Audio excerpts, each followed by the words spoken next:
ఓం శాంతి 22/3/2025 మధురమైన పిల్లలు, మీకు నష ఉండాలి. మా పారలౌకిక తండ్రి వండర్ ఆఫ్ ద వరల్డ్ను, స్వర్గాన్ని తయారు చేస్తున్నారు. దానికి మేము యజమానులుగా అవుతాము. ప్రశ్న: తండ్రి సాంగత్యం ద్వారా మీకు ఏ ప్రాప్తులు కలుగుతాయి? జవాబు: తండ్రి సాంగత్యం ద్వారా మనం ముక్తి జీవన్ముక్తులకు అధికారులుగా అవుతాము.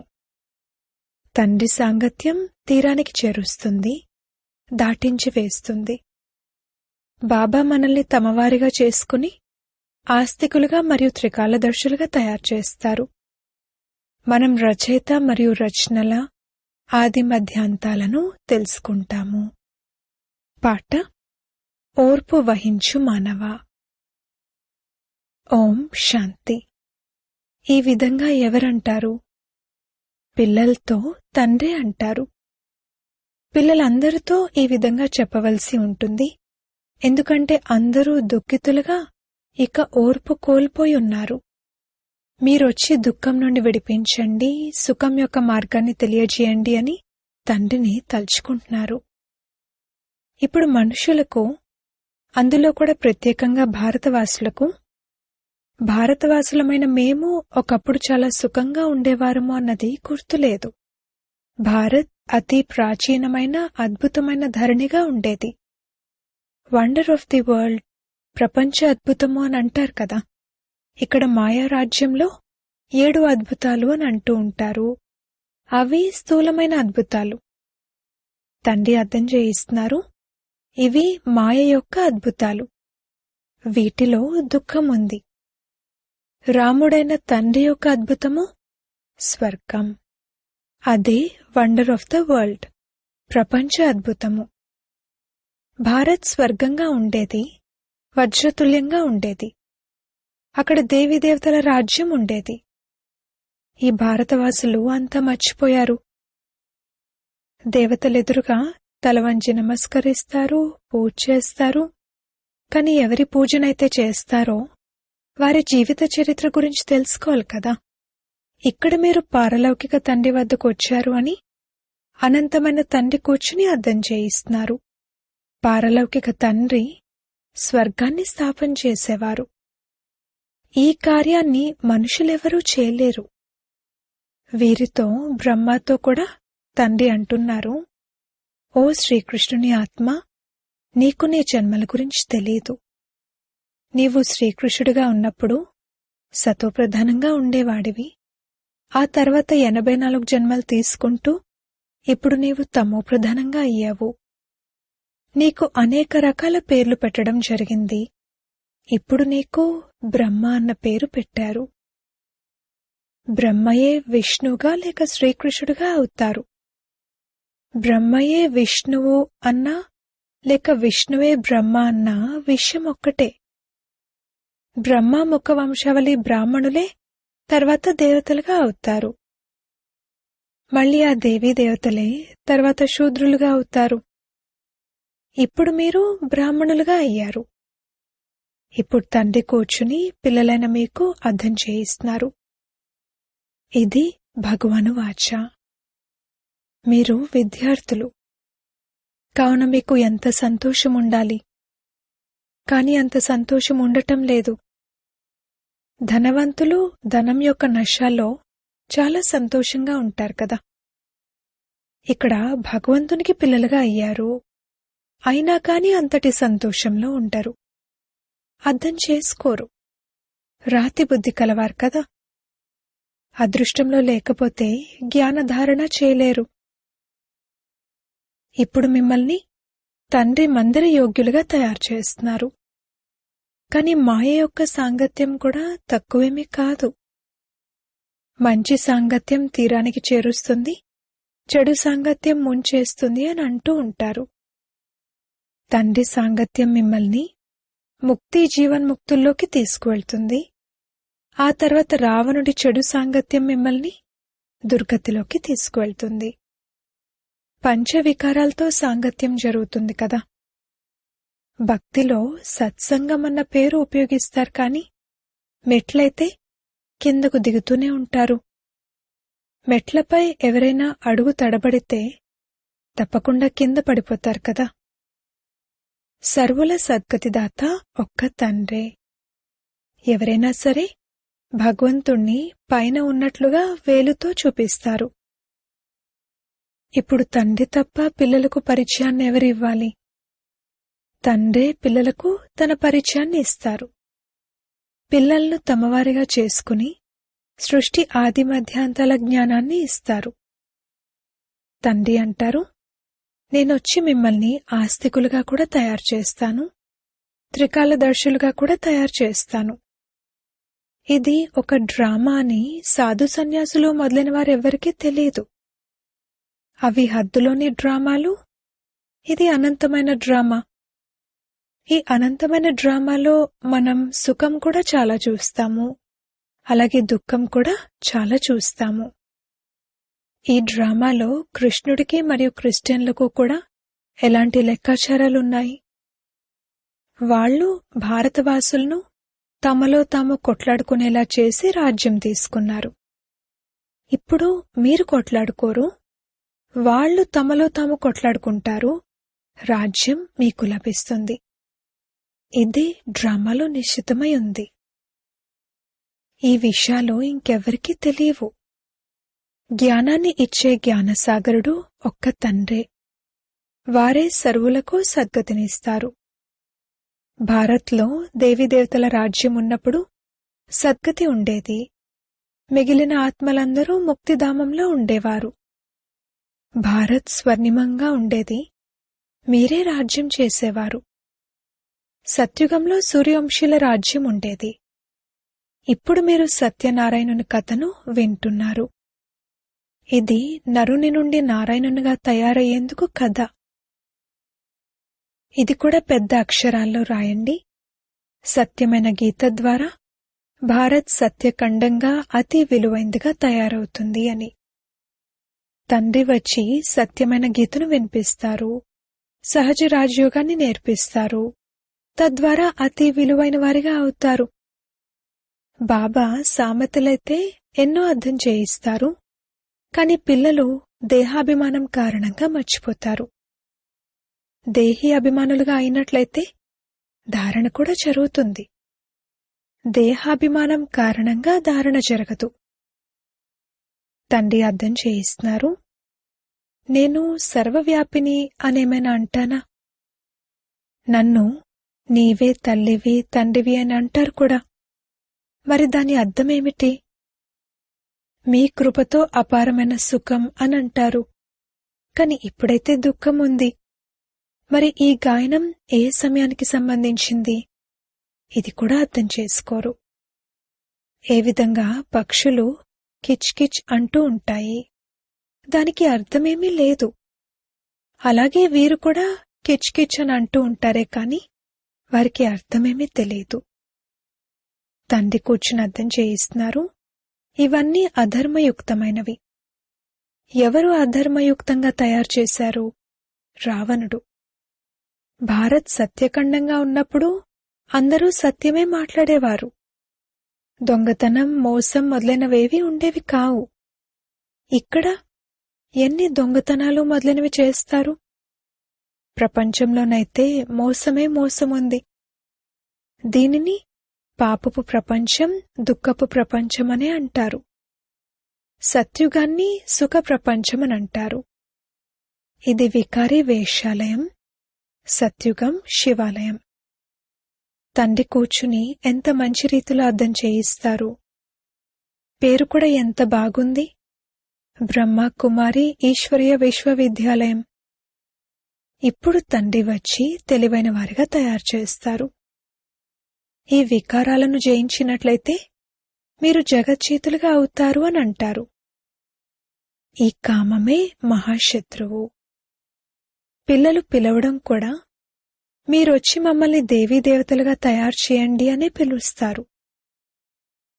తండ్రి యొక్క యథార్థ మహిమ పిల్లలైన మీకు మాత్రమే తెలుసు. మనుషులకైతే తండ్రి గురించి తెలియదు, అలాగే తండ్రి మహిమ గురించి తెలియదు. వారు ప్రేమ సాగరుడని మీకు తెలుసు. తండ్రి పిల్లలైన మీకు ఇంతటి జ్ఞానాన్ని వినిపిస్తారు. ఇదే వారి ప్రేమ. టీచర్ విద్యార్థిని చదివిస్తారు. తద్వారా ఆ విద్యార్థి ఎలా ఉన్నవారి నుండి ఎలా అయిపోతారు. పిల్లలైన మీరు కూడా తండ్రి వంటి ప్రేమ సాగర్లుగా అవ్వాలి. ప్రేమతో ఎవరికైనా అర్థం చేయించాలి. తండ్రి అంటారు, మీరు కూడా ఒకరి పట్ల ఒకరు ప్రేమ కలిగి ఉండండి. నంబర్ 1 ప్రేమ ఏమిటంటే తండ్రి పరిచయాన్ని ఇవ్వండి. మీరు గుప్తదానం చేస్తారు. ఇతరుల పట్ల ద్వేషం కూడా ఉండకూడదు. లేకపోతే మీరు కూడా శిక్షలు అనుభవించవలసి ఉంటుంది. ఎవరినైనా తిరస్కరిస్తే శిక్షలు అనుభవిస్తారు. ఎప్పుడూ ఎవరి పట్ల ద్వేషం పెట్టుకోకండి. తిరస్కరించకండి. దేహాభిమానంలోకి రావడంతోనే పతితంగా అయ్యారు. తండ్రి దేహి అభిమానులుగా తయారు చేస్తారు. తద్వారా మీరు పావనంగా అవుతారు. అందరికీ ఇదే అర్థం చేయించండి. ఇప్పుడు 84 జన్మల చక్రం పూర్తయింది. ఎవరైతే సూర్యవంశీ మహారాజు మహారాణిగా ఉండేవారో వారే మళ్లీ 84 జన్మలు తీసుకుని కిందికి దిగుతూ దిగుతూ ఇప్పుడు నేల మీదకు వచ్చి పడ్డారు. ఇప్పుడు తండ్రి మళ్లీ మహారాజు మహారాణిగా తయారు చేస్తున్నారు. నన్నొక్కరినే స్మృతి చేసినట్లయితే పావనంగా అయిపోతారు అని తండ్రి కేవలం ఇదే చెప్తున్నారు. పిల్లలైన మీరు దయార్థ హృదయులుగా అయి మొత్తం రోజంతా సేవ గురించి ఆలోచిస్తూ ఉండాలి. తండ్రి డైరెక్షన్ ఇస్తూ ఉంటారు. మధురమైన పిల్లలు దయార్థ హృదయులుగా అయి అభాగ్యులైన దుఃఖితులైన ఆత్మలెవరైతే ఉన్నారో ఆ దుఃఖిత ఆత్మలను సుఖవంతులుగా చేయండి. వారికి చాలా క్లుప్తంగా ఉత్తరాలు రాయాలి. తండ్రి అంటున్నారు, నన్ను స్మృతి చేయండి మరియు వారసత్వాన్ని స్మృతి చేయండి. ఒక్క శివ్ బాబాకే మహిమ ఉంది. మనుషులకు తండ్రి మహిమ గురించి కూడా తెలియదు. హిందీలో కూడా ఉత్తరం రాయొచ్చు. సేవ చేయడానికి కూడా పిల్లలకు ఉత్సాహం ఉండాలి. చాలామంది ఆత్మహత్య చేసుకునేందుకు సిద్ధమవుతారు. వారికి కూడా మీరు ఆత్మహత్య మహాపాపమని అర్థం చేయించొచ్చు. ఇప్పుడు పిల్లలైన మీకు శ్రీమతాన్ని ఇచ్చేవారు శివబాబా. వారు శ్రీ శ్రీ శివబాబా. మిమ్మల్ని శ్రీ లక్ష్మి శ్రీ నారాయణునిగా తయారు చేస్తారు. శ్రీ శ్రీ అయితే వారొక్కరే. వారెప్పుడూ చక్రంలోకి రారు. ఇకపోతే మీకు శ్రీ అనే టైటిల్ లభిస్తుంది. ఈ రోజుల్లోనైతే అందరికీ శ్రీ అనే టైటిల్ ఇస్తూ ఉంటారు. ఆ నిర్వికారులెక్కడా, ఈ వికారులెక్కడా? రాత్రికి పగలుకు ఉన్నంత తేడా ఉంది. తండ్రి ప్రతిరోజు అర్థం చేయిస్తూ ఉంటారు. ఒకటేమో దేహి అభిమానులుగా అవ్వండి మరియు అందరికీ సందేశాన్ని అందించండి. మీరు కూడా సందేశకుని పిల్లలే. సర్వుల సద్గతిదాత ఒక్కరే. మిగిలిన ధర్మస్థాపకులను గురు అని అనరు. సద్గతినిచ్చేవారు ఒక్కరే. అచ్చా, మధురాతి మధురమైన సిక్కిలదే పిల్లలకు మాతా పిత బాప్దాదాల ప్రియ స్మృతులు మరియు గుడ్ మార్నింగ్. ఆత్మిక పిల్లలకు ఆత్మిక తండ్రి నమస్తే. ధారణ కొరకు ముఖ్య సారము. మొదటి పాయింట్, ఎవరి పట్ల కూడా అయిష్టం లేక ద్వేషం ఉండకూడదు. దయార్థ హృదయులుగా అయి దుఃఖిత ఆత్మలను సుఖవంతులుగా తయారు చేసే సేవ చేయాలి. తండ్రి సమానంగా మాస్టర్ ప్రేమసాగర్లుగా అవ్వాలి. రెండవ పాయింట్, భగవంతునికి మనం పిల్లలము. ఈ నష మరియు సంతోషంలో ఉండాలి. ఎప్పుడూ మాయ యొక్క తప్పుడు సాంగత్యంలోకి వెళ్ళకూడదు. దేహి అభిమానులుగా అయి జ్ఞానధారణను చేయాలి. వరదానము. తండ్రి సమానంగా వరదానిగా అయి ప్రతి ఒక్కరి హృదయానికి విశ్రాంతిని ఇచ్చే మాస్టర్ దిలారాం భవ. తండ్రి సమానమైన వరదాని మూర్తులైన పిల్లలెవరైతే ఉన్నారో వారెప్పుడూ ఎవరి బలహీనతలను చూడరు. వారు అందరి పట్ల దయార్థ హృదయులుగా ఉంటారు. ఏ విధంగా తండ్రి ఎవరి బలహీనతలను హృదయంలో పెట్టుకోరో అలాగే వరదాని పిల్లలు కూడా ఎవరి బలహీనతలను హృదయంలో ధారణ చేయరు. వారు ప్రతి ఒక్కరి హృదయానికి విశ్రాంతిని ఇచ్చే మాస్టర్ దిలారాంగా ఉంటారు. అందుకే తోటివారైనా లేక ప్రజలైనా అందరూ వారి గుణగానం చేస్తారు. అందరి లోపల నుండి ఇదే ఆశీర్వాదం వెలువడుతుంది, వీరు మాకు సదా స్నేహిలు సహయోగులు అని. స్లోగన్: ఎవరైతే సదా నిశ్చింత చక్రవర్తులుగా ఉంటారో వారే సంగమయుగంలో శ్రేష్ఠాత్మలు. మాతేశ్వరి గారి అమూల్య మహావాక్యాలు. 1. జ్ఞానస్వరూప ఆత్మలైన పిల్లలు పొరపాటు చేస్తే 100 రెట్లు దండన. ఈ అవినాశీ జ్ఞానయజ్ఞంలోకి వచ్చి సాక్షాత్తుగా పరమాత్ముని చేతిని అందుకుని మళ్లీ ఏ కారణం చేతనైనా ఒకవేళ వారి వలన ఏదైనా వికర్మ జరిగినట్లయితే దానికి శిక్ష చాలా భారీగా ఉంటుంది. ఏ విధంగా జ్ఞానాన్ని తీసుకోవడం వలన వారికి 100 రెట్లు లాభం ఉంటుందో అలా జ్ఞానాన్ని తీసుకుంటూ ఉండగా ఏదైనా పొరపాటు జరిగినట్లయితే ఇక 100 రెట్లు దండన కూడా ఉంటుంది. అందుకే చాలా జాగ్రత్తగా ఉండాలి. పొరపాట్లు చేస్తూ ఉన్నట్లయితే బలహీనమైపోతూ ఉంటారు. అందుకే చిన్న పెద్ద పొరపాట్లను తెలుసుకుంటూ ఉండండి. ఇక ముందు కోసం గమనిక పెట్టుకుని నడుచుకుంటూ వెళ్ళండి. చూడండి, ఎలాగైతే వివేకం గల పెద్ద వ్యక్తి తప్పుడు పని చేసినట్లయితే వారి కొరకు పెద్ద శిక్ష ఉంటుంది. మరియు అధోగతిలో ఉన్న వ్యక్తి ఒకవేళ ఏదైనా తప్పుడు పని చేసినట్లయితే వారి కొరకు అంత పెద్ద శిక్ష ఉండదు. ఇప్పుడు మీరు కూడా పరమాత్ముని పిల్లలుగా పిలువబడతారు కావున అంతగానే మీరు దైవీ గుణాలను ధారణ చేయాలి. సత్యమైన తండ్రి వద్దకు వచ్చారు కావున సత్యంగా ఉండాలి. 2వ పాయింట్: ప్రపంచంలోని వారు పరమాత్మ సర్వమూ తెలిసినవారు అని అంటారు. ఇప్పుడు సర్వమూ తెలిసినవారు అంటే అందరి మనసుల్లో ఏముందో తెలిసినవారు అని కాదు. వారు సృష్టి రచన యొక్క ఆది మధ్యాంతాలు తెలిసినవారు. అలాగే పరమాత్మ రచయిత, పాలనకర్త మరియు సంహారకర్త అంటే దీని అర్థం పరమాత్మ జన్మనిస్తారు, తినిపిస్తారు మరియు హతమారుస్తారు అని కాదు. మనుషులు తమ కర్మల అనుసారంగా జన్మ తీసుకుంటారు. పరమాత్మ కూర్చుని వారి చెడు సంకల్పాలను మరియు మంచి సంకల్పాలను తెలుసుకుంటారు అని కాదు. అజ్ఞానుల మనసుల్లో ఏం నడుస్తూ ఉంటుంది అనేది వారికి తెలుసు. అజ్ఞానులకు రోజంతా మాయావీ సంకల్పాలు నడుస్తూ ఉంటాయి, మరియు జ్ఞానుల లోపల శుద్ధ సంకల్పాలు నడుస్తూ ఉంటాయి. అంతేకాని ఒక్కొక్క సంకల్పాన్ని కూర్చునేమైనా చదువుతారా? ఇకపోతే పరమాత్మకు తెలుసు ఇప్పుడైతే అందరి ఆత్మ దుర్గతికి చేరుకుంది, వారి సద్గతి ఎలా జరగనున్నది. ఈ పూర్తి పరిచయం అంతా ఆ సర్వము తెలిసిన వారికి తెలుసు. ఇప్పుడు మనుషులెవరైతే కర్మభ్రష్టులుగా అయ్యారో వారి చేత శ్రేష్ఠ కర్మలను చేయించటం, నేర్పించటం మరియు వారిని కర్మబంధనాల నుండి విముక్తులుగా చేయటం ఇది పరమాత్మకు తెలుసు.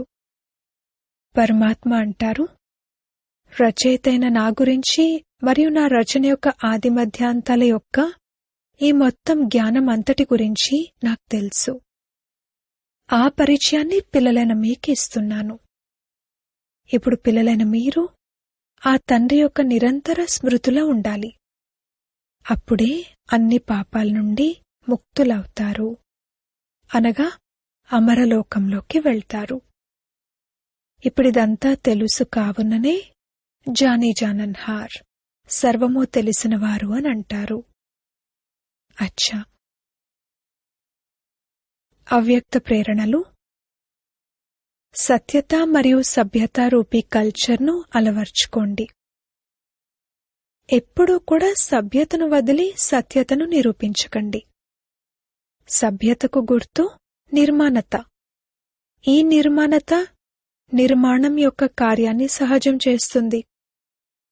ఎప్పటి వరకైతే నిర్మాణులుగా అవ్వరో అప్పటి వరకు నిర్మాణం చేయలేరు. జ్ఞానం యొక్క శక్తి శాంతి మరియు ప్రేమ. అజ్ఞానం యొక్క శక్తి అయిన క్రోధాన్ని చాలా బాగా సంస్కారంగా చేసుకున్నారు మరియు దానిని ఉపయోగిస్తూ కూడా ఉంటారు. ఆ తర్వాత క్షమించమని కూడా అడుగుతూ ఉంటారు. అలా ఇప్పుడు ప్రతి గుణాన్ని, ప్రతి జ్ఞానం యొక్క విషయాన్ని సంస్కార రూపంగా చేసుకున్నట్లయితే సభ్యత వస్తూ ఉంటుంది. ఓం శాంతి.